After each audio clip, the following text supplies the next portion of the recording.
welcome to We Have Overcome.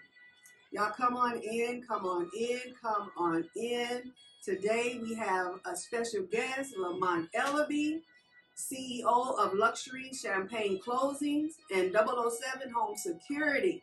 Hallelujah. Good to have you here, Brother Lamont. I'm glad to be here. It's an honor.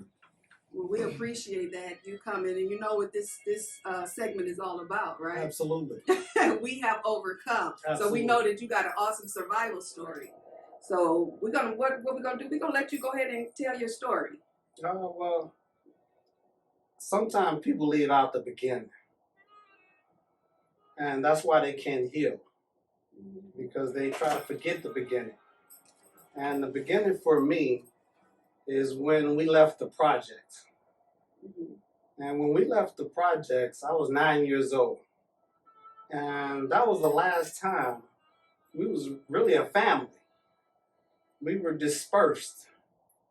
And the pain of disbursement leaves scars that sometimes people don't focus on healing. Because I'm 54. And I've been missing my mama and my brothers and sisters since we left the projects. At 9 years old. At 9 years old. So from 9 years old to 54, I miss my family.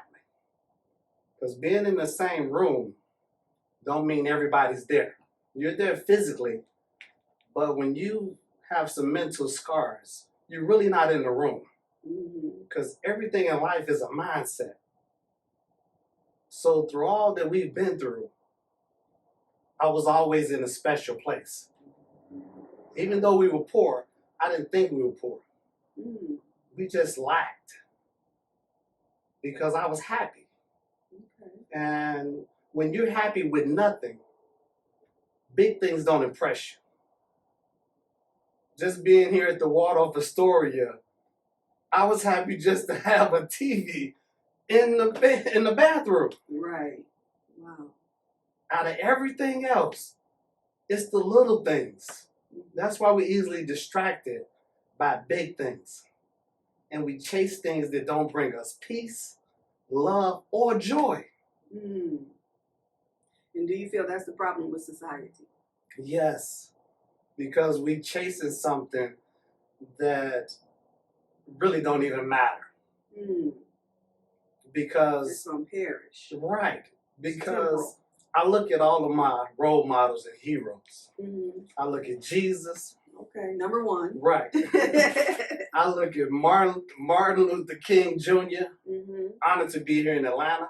Yes. You know, I look at Malcolm X. I look at Muhammad Ali. And even Will Smith to this day, who played Muhammad Ali. And all of them live with regrets. And I thank God I don't live with no regrets. Because you'll hear them in documentaries that they lost that time with their baby. Yes. Chasing their dreams. And no dream is worth it for me not to be there for my daughter.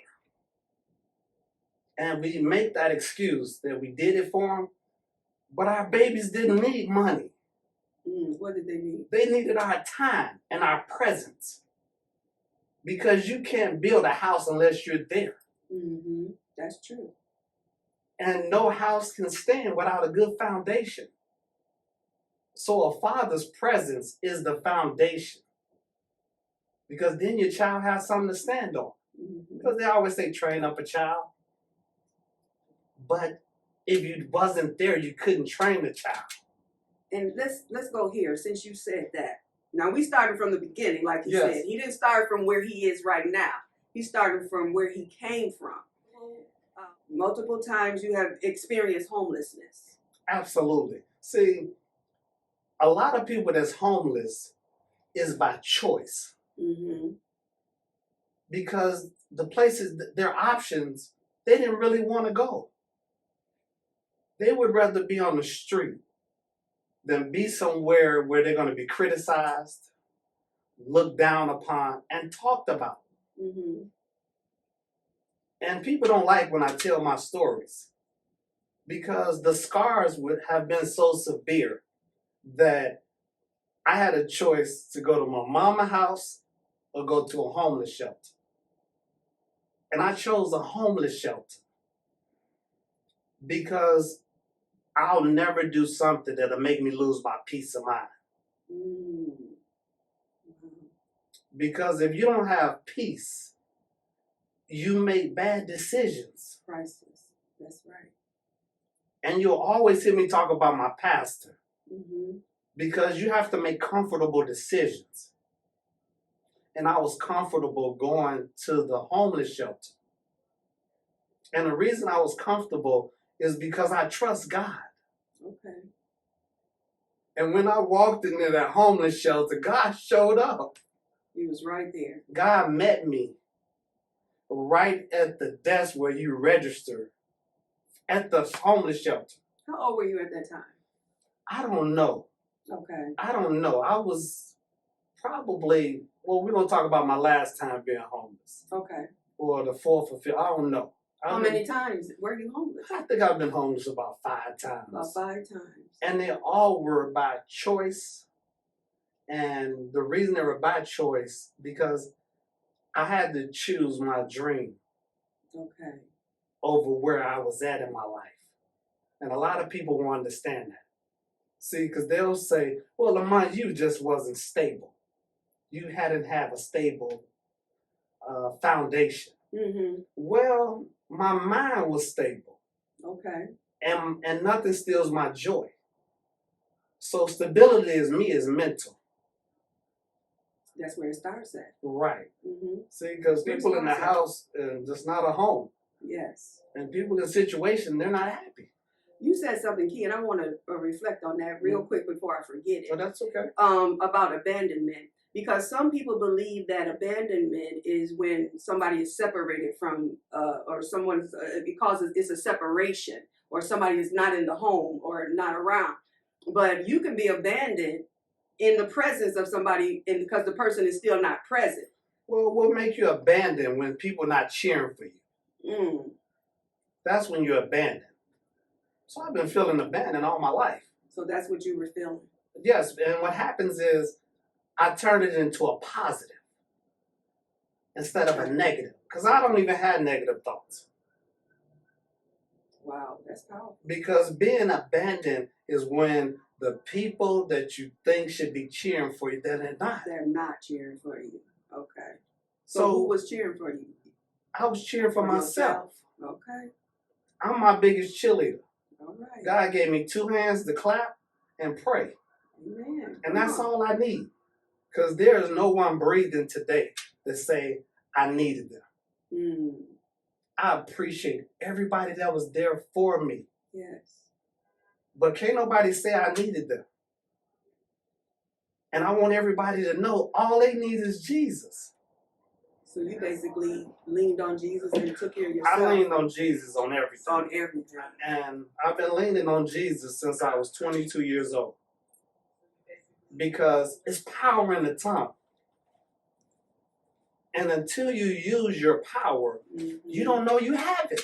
You're born with the power. Because, I'm sorry, go ahead. Well, even when you were homeless, you didn't have a mindset of that because I didn't feel homeless. Right, that's what I was saying. I didn't move like I was homeless. People didn't know I was homeless. Mm. You see, it's the difference. But, go ahead. Go ahead. No, I'm not going to cut you off. Well, God showed me favor. And let me tell you, when I say God showed up at the homeless shelter. Okay. I walk into the homeless shelter, and the gentleman say, boss. That's my nickname from college. He's like, boss, what you doing here? Well, at this particular homeless time, the gentleman that worked there, I was allowing him to have parties at this nightclub. Mm-hmm. And I had been doing promotions all my life, still promoting people's business.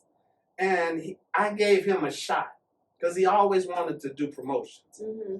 And the facility where he was doing the promotions is the facility that I left, that I invested all of my time, energy, and hard work into. I even left ADT to give my time and energy, and he had his events there. Mm-hmm. And this is how God worked. The favor was so pure, is that he went and told the person that run the homeless shelter, said, this is the guy who I've been inviting you all, who gave me a shot to do the promotions that I've been telling you all about. This is boss. Wow. This is what he told him. So now the owner, the guy who runs the homeless shelter, say, well, I know what you do. And the rules at the homeless shelter, you have to be here by 7 to eat, or if you don't go to the Bible study or class, 6.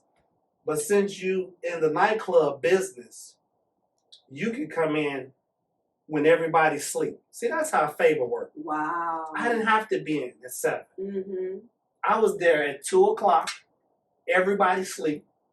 I took my shower, laid down for 3 hours, and I will be up at 5, and I'm gone. Mm-hmm.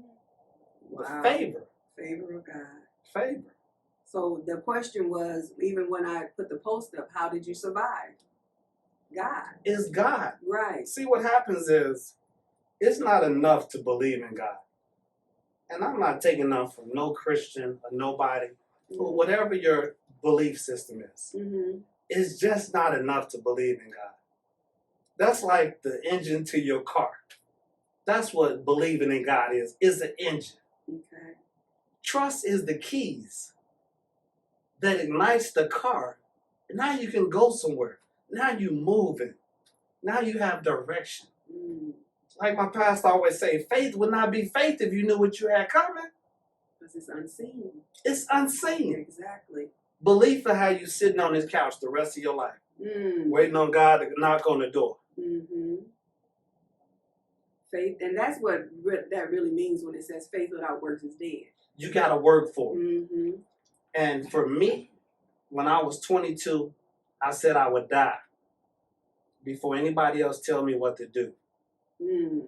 And God has allowed me to go 32 years. Yeah, 54, 22, 32 years without somebody telling me what to do. Being your own boss. Being your own boss. So they was calling you boss before you I became a boss. Right. And so the power of the tongue. The power of the tongue. The power of the tongue. So your roots, where did your roots come from as far as your beliefs, believing in God, and where did that come from? My Aunt Agnes was my Jesus before Jesus. Okay. But let me talk about my DNA first. Okay. My mother is the strongest individual that I've ever seen in my life. Because she has persevered and has gone through so much. Yes. But I just wish my mom could just heal from all that she's been through. And when you can't be transparent, you're suffering in silence. Got so many people that do that. You got so many people. Yes. Just like my brothers and sisters. They don't want to hear me tell my story because they say it's nobody's business. Well, guess what? It's not nobody's business. But I don't want nobody looking at me where I'm at and don't know how I got here. How you got there. It's your testimony. Because I turned all of my scars into beauty marks. I wouldn't be where I'm at without my brothers and sisters. They the one protecting me. My big brother protected me, risking his life just to take me to school every day. In the streets of Chicago. In the streets of Chicago. It took me 20 minutes to go to school. 2 blocks. Wow. Because we had to hide between the cars. What was going on that you had to do that? What? The other gangs in the other It was buildings. Gangs? Wow. 2 blocks. Took me 20 minutes to get to school. So my brother protected me. I wish they wouldn't have let my brother Robert take me to school. Why Because my head wouldn't be as big as it is. Why you say that? Well, he took me to school and the guys saw us and chased us in the building. And they took the kickstand off a bike. And I'm like 7 or 8. And hit me in the head with the kickstand because I'm in front of him. Oh, no. Wow. But I ain't mad at him. He just couldn't run fast. Oh, my God. To get us in the house. Yeah. But it's just important to be transparent. It is. So all the pain that I've been through is my purpose in life.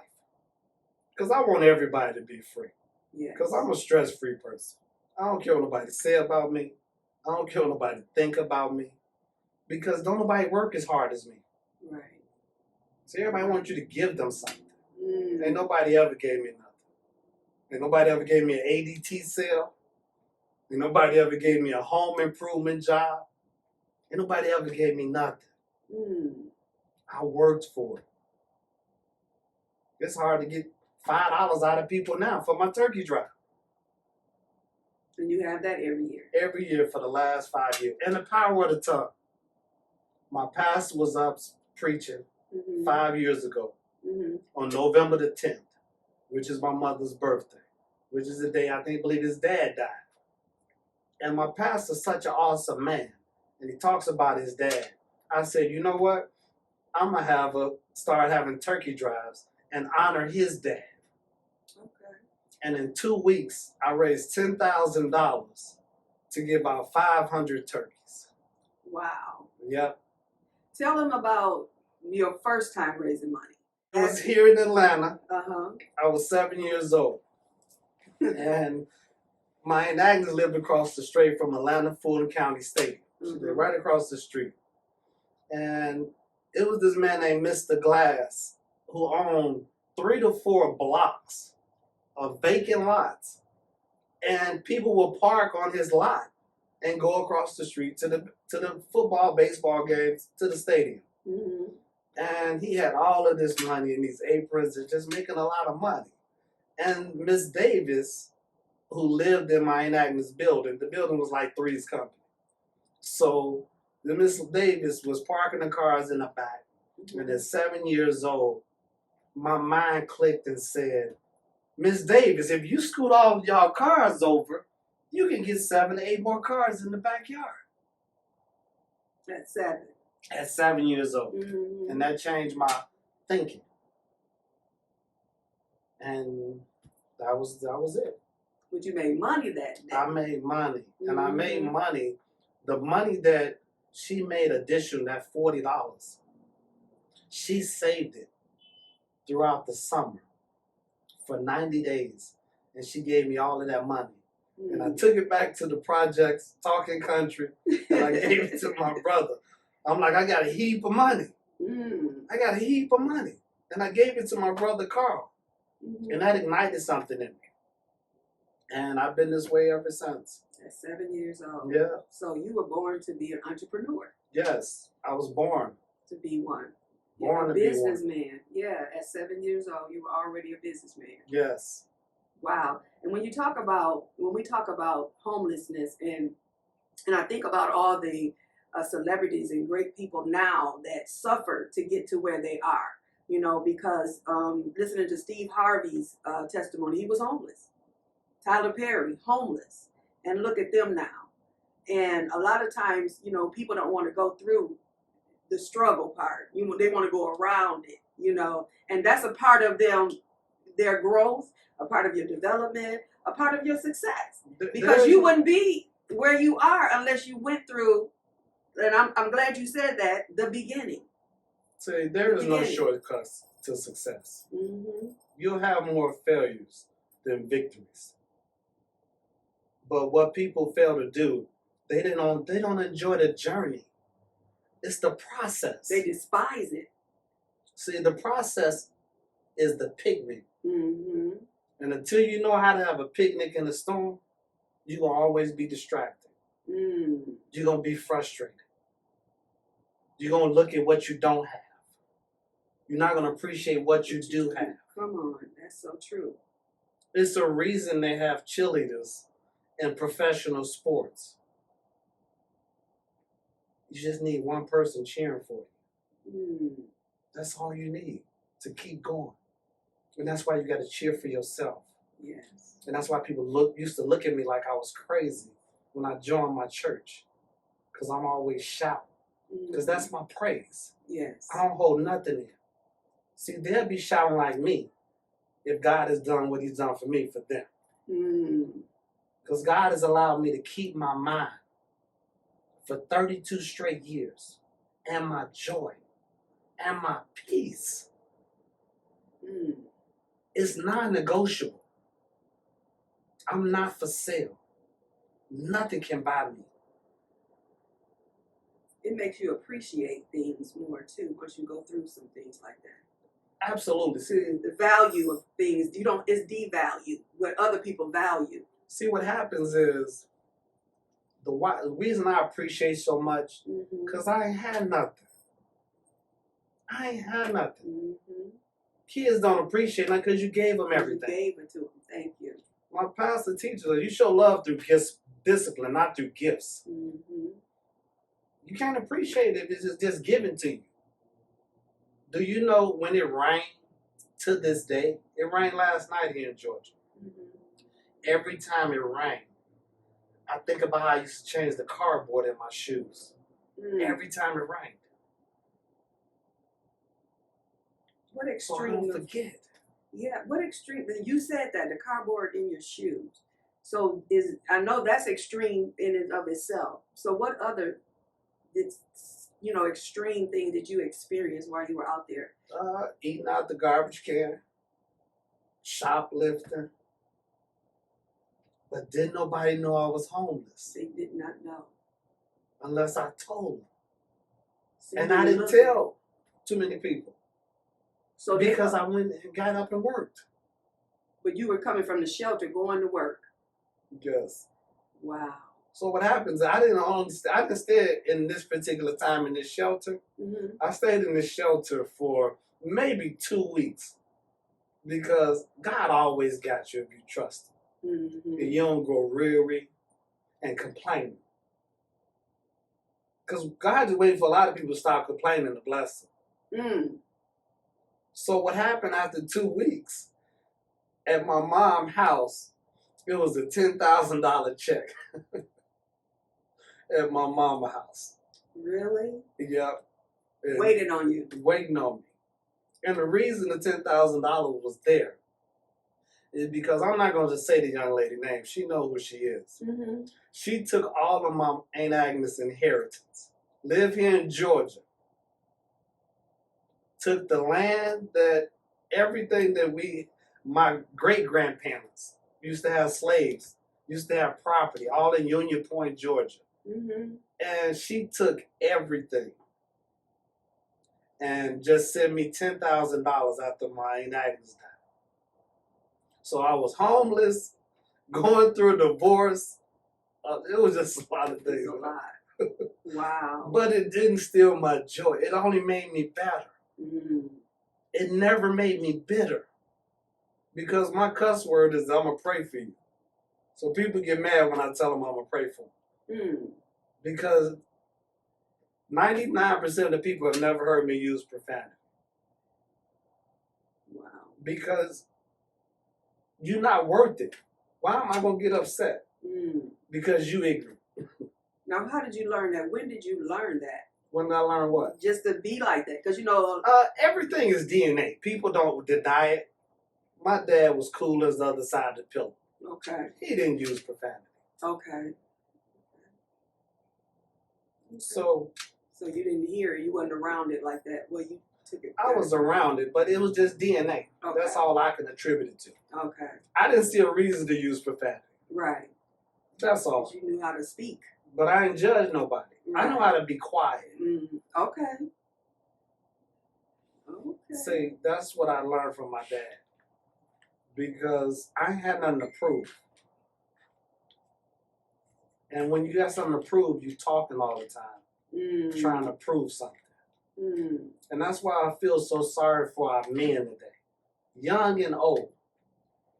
Because if you were born a man, why are you wasting your time, your life, and your energy proving you something you was born? That you were born to be. Just be a man. No one has ever heard me say I'm a man. I smell like a man. I look like a man. I talk like a man. And I walk like a man. And if you mess with my daughter, you'll know how manly I am. Right. So you have one child. Tell them about her. Tell them about you and her. What about her? Your relationship with her? Man, that's my everything. My daughter is 26. Dr. Taylor Nicole Ellebb. She have 2 more years of medical school. Okay. And That's awesome. that's my proudest moment. That's my badge of honor, my daughter. Mm-hmm. My daughter has not been one day in 26 years without me. That is awesome. And that's why I said I don't live with no regrets. Mm-hmm. And not being there for her. Not spending no time. Chasing money. And I ain't mad at nobody who chased it.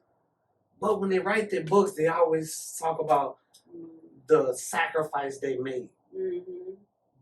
There is no sacrifice that I want to make that I can't be there for my daughter. It's nothing worth it. That's right. Because there's so many women out there that wish they had their dad. I wish I had mine. Mm-hmm. So you know how I wrote my was. dad over 100 letters of like, why you not spending no time with me? Mm. But I never gave him not one of the letters. So I had to live with that pain. But I turned the pain into purpose of saying that since my daddy didn't spend no time with me, I'm going to make sure I spend all my time with my daughter and be there for her. Pick her from school. Take her to school. Read books on Wednesday. Draw for the kids. Go to 90% of the PTA meetings. Go to 75% of the field trips. Yeah. Can I tell you her first day of school? Yes, tell us. Her first day of school, I told her that I'm going to come up here every day for the first week of school. And I'm going to lay by your cot. Because you don't know these people up here. Mm. So every day for a week, I laid by her cot. So after the second day, the school was like, Mr. Ellebb, you can't do that. I said, well, I'm going to go find a school that'll let me lay on this floor next to my baby because she don't know you all. Mm. And she got to get comfortable with you all first. Wow. And my daughter, I'm just so proud of her. I'm just proud of her. Well, tell them that when I remember the story you was telling me about when you spoke that into her. Because we talk about the power of the tongue. I got you. The power of the tongue. Right, the power of the tongue. I whispered her in her ear to say Papa Mm-hmm. every day. And we're at her mama's house with her grandparents, and she said it. Mm. She said, Papa, and that was everything. You have to speak life to your situations. Yes. And people scared to speak life into something that they think is dead. Mm. It ain't dead, it's just sleep. And you wake it up by speaking to it. But when you live in fear, you don't believe in yourself. Mm. You look for validation. And validation is for parking, not people. Mm. That's right. That's right. You know, some people get comfortable there, you know, in their pain. That's all they know. And they don't feel like, you know, some people don't believe there's nothing, they can come out of it. But look how dumb this is. When you in pain, you're uncomfortable. Right, right. So why are you going to be comfortable in pain? Get uncomfortable and get out of your pain. And you know, the majority of, because that's all they know, that's their life. They're just accustomed to pain. You have people that's just accustomed to that. And well, I'm accustomed to pain too. I live with but pain. That's not what you... Exactly. Yeah. Turn the pain into purpose. Right. That's what you have to do. Mm-hmm. I live with pain every day. I just don't focus on my pain. Right. I focus on my purpose. Because I don't think about nothing that's not thinking about me. I don't care about nothing that don't care about me. And you know, people don't believe that. There's people out there that's really like that. They really don't believe that. Well, because they can't wrap their mind around it with all the things that's going on in the world. Absolutely. But I would accredit that to your relationship with God, your faith walk. And let's get back to my Agnes. Okay. Because you can only be what you see. Mm-hmm. And my Agnes was born in 1918. She was the only woman I ever been around that never complained one day. So that's where I get it from. Wow. She never complained. No matter what was going on. No matter what. She always focused on the solution. You know, when I was my previous job that I was in, and that's what my boss would say, don't come to me with your problems. When you come with a solution. And I thought that made so much sense to me. because people focus so much on the problem, you know, and not the solution to the problem. Absolutely. And just getting, you know, we want to help some people with this power of the tongue. Yes. Because I get a phone call at 21 years old that my brothers, Robert and Carl, are in jail. And they need $1,500 to get out of jail. Mm-hmm. I'm working at a black-owned grocery store, making $75 a week. But everybody in my family look at me like I'm the big brother. And where you at in the? I'm the baby of the baby family. brother. I'm the baby/big brother. Okay. So it took me 3 days to figure out how to get them out of jail. I said, I'm going to do what the church folks do. I'm going to throw a raffle. And I threw a raffle to get them out of jail. And there was a bar across the street, owned by a blues singer named L.B. Johnson. Told him I needed to have a raffle here. We had the raffle there. And it was the DJ named Butter. And Butter was so frantic that all these people in this hole in the wall. And he like, we got a boss production. And that's how it happened. And we started throwing parties called Boss Production. Mm-hmm. And we started throwing parties. And then we ended up getting a nightclub after throwing parties. Mm-hmm. And we named the nightclub. My best friend from college named Pancho, Clarence Patterson. Mm-hmm. And we opened up a nightclub and named it after our daughter. We named it after our daughters. Yes. It's called Cretays. Okay. And we came back from the Million Man March. That changed my life, the Million Man March. The Million Man March changed your life. That's now when what? I started doing the motivational speaking. Okay. So that was enough for me to keep going and become an owner. Mm. So when I was working for them, they took the top 50 people in the United States to Colorado. And I was number 31 in the country at the time. Mm. And I had never been around anybody that was better than me in Illinois. So that sparked something in me. And I would never forget that moment. And I didn't focus on becoming number one because I knew I wanted to be number one. Mm-hmm. And the reason I didn't focus on it, because I wouldn't compete with nobody. Because the most people compete instead of collaborate. Mm. And then... Say that again, back row. Most people compete instead of collaborate like a fool. And that's the problem. And that's the problem. Yes. Because when you're competing, mm-hmm. you're not operating out of a place of peace. Yes. Come on. Because you looking to your left and looking to your right. What other people doing. It's the reason why horses have blinders on. Mm-hmm.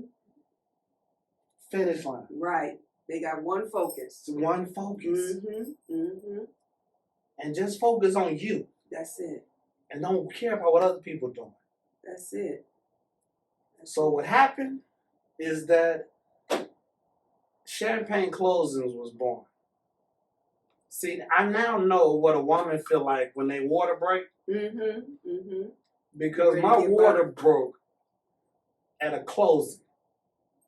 It was a gentleman that mortgage officers and realtors, I try to collaborate so they can send their clients to me to take care of with ADT. Mm-hmm. So this particular time, there's a loan officer who wanted to do my mortgage, but he never sent me business. But this attorney said, Lamont, let him do your loan. So I was asking him questions, and he would never get back with me on a phone call. I'm old school. Mm-hmm. I'm allergic to emails. Mm-hmm. So he wanted email and text. I asked him a question one day, and he said, go to my website for the answer. Mm. So that was my scar. Mm-hmm. And that was my insult level. Please know your insult level. Because your life would never change, and God can't bless you and get your attention until you know your insult level, because you'll keep doing the same thing.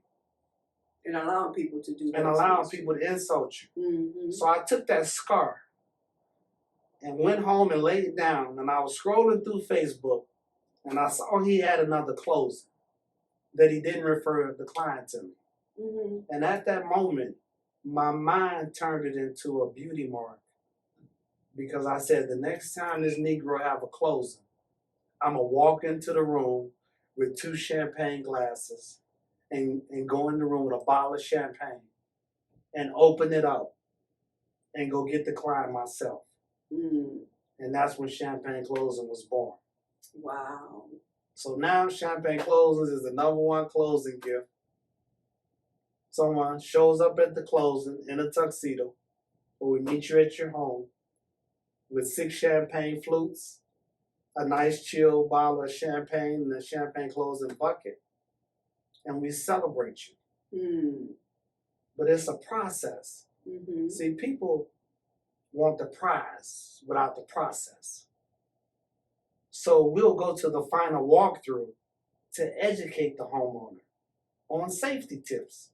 Mm-hmm. Then we celebrate them at the closing. Then we circle back to protect their home and family with the ADT security system.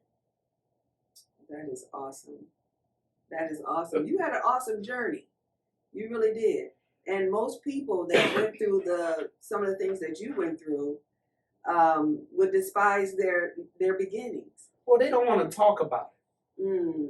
See, when you're ashamed of things that was out of your control, then you lose control of yourself. Mm. It was just a journey. Yes. You were in a dark place and couldn't see the light.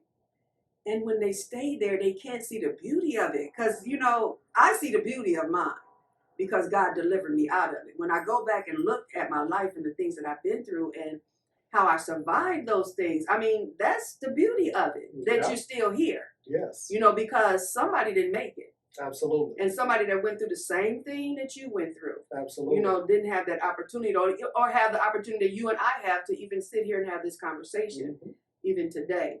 So what would you tell the audience? What would be your last words? What was something that you would tell them to help them out, in their life? In my 10 seconds before I go eat, it's important that you know who you are. That's good. And who you serve. Because if you don't know who you are, you'll never be who God was meant for you to be. Because everything is a mindset. And stop telling your story. Because people don't care about your story. Just tell your truth. And that's it. Because the truth gonna make you what? Free. It's gonna free. Brother Tom. Here in Atlanta, in 2020, I was coming to put flowers on my Aunt Agnes' grave. On May 23rd, my sister-in-law asked me to go to the store, to Home Depot, because home improvement is my ministry. We drive past Rick Ross' house, and I think I'm the best fisherman in the world. That's computed to being a salesman. She went to Home Depot. I went in the Dollar Tree. I bought a clipboard, a legal pad, Scotch tape, a pack of pens, and some envelopes. And I wrote Rick Ross a letter telling him I got a brand. We pull up to his house. The security guard that sits in the booth 24 hours a day. I gave him the letter, and the letter said, I got a brand. I'm not coming to you for a brand. I'm coming to you for a champagne song idea. I leave his house 5 hours later. A gentleman from Chicago named Marcus Kentrell Brown was closing on his house, and he called me for an alarm system. I gave him the safety tips, and he told me, man, it sounds like some 007 type stuff. And I told him that's the name of my company, 007. He said, get the hell out of here. And then I told him his client ordered him a champagne closing. I tell him what a champagne closing is. He told me that was dope. He hangs up the phone less than 2 to 3 minutes later, he sends me a song that he shot during COVID downtown Chicago. It was a Black Lives Matter video. I expeditiously picked up the phone and called him back and told him, God chose you to make my champagne song. And that's all I have to say. And the champagne song was birthed and born. And I don't know where it's going to be played during the Super Bowl, but it will be played at the Super Bowl next year. In Jesus' name. And I got to go. Power of the tongue. Power with the tongue, you all. Goodbye, everyone.